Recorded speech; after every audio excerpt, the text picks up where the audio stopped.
Avec 6 disques de diamant, 40 disques d'or, 22 disques de platine et 10 victoires de la musique durant ses 57 ans de carrière, Johnny Hallyday est une des stars les plus présentes dans le paysage médiatique français. Si le chanteur est décédé, il y a déjà 3 ans des suites d'un cancer du poumon, il a vécu à fond jusqu'au bout. Quitte à se permettre quelques caprices de star. Alors qu'il était déjà malade, c'est en 2016 que Johnny Hallyday se lançait dans un road trip à moto à travers les États-Unis. Dans un entretien accordé à Paris Match, Pierre Billon s'est souvenu, quand Johnny avait une idée en tête, de toute façon, on savait bien qu'il allait au bout. Donc, dès qu'il m'a parlé de ce voyage, qu'il voyait vraiment comme un voyage culturel, je me suis mis au boulot, trouver des sponsors, un itinéraire. Et Johnny me demandait des nouvelles tous les jours.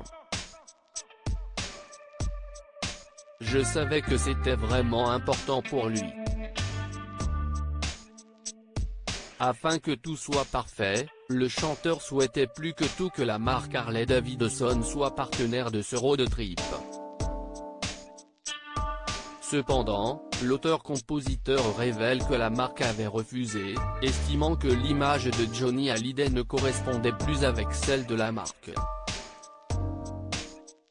Pierre Billon confie ne pas avoir osé lui dire la vérité, je lui ai simplement annoncé que les gens de chez Harley n'avaient pas été très corrects avec moi. Alors il a soulevé la tête, eh bien, partons sans eux. Fais comme tu veux. C'est comme ça que je me suis tourné vers Indian, qui a accepté d'ameubler de nous prêter des motos et de nous les livrer à l'hôtel. Ce n'était sans compter sur la couleur du modèle choisi. Le 13 septembre 2016, Johnny Hallyday découvrait qu'une Indian rouge avait été préparée pour lui. En colère, il a alors balancé « Je veux une noire ». François Goethe-Geber, le réalisateur qui accompagnait la troupe, s'est rappelé que ce petit caprice avait embêté la production, j'ai pris la rouge. Mais, seul hic, les sacoches de Johnny étaient rouges également.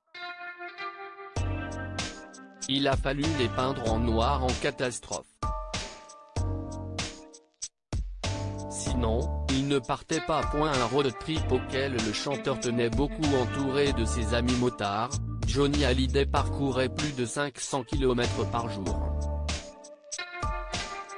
L'occasion de se retrouver seul face à des paysages exceptionnels. Pierre Billon a d'ailleurs expliqué, je ne vais pas refaire l'histoire, mais, pour lui, c'était un voyage dans l'Amérique de son enfance. Le lundi, il était Marlon Brando, le mardi, il se voyait en James Dean et le mercredi, en Clint Eastwood. Là, enfin, il était l'anonyme parfait, puisque, en plus, nous dormions dans des motels bien cheap à $45 la nuit, loin des palaces qu'il fréquentait en tournée.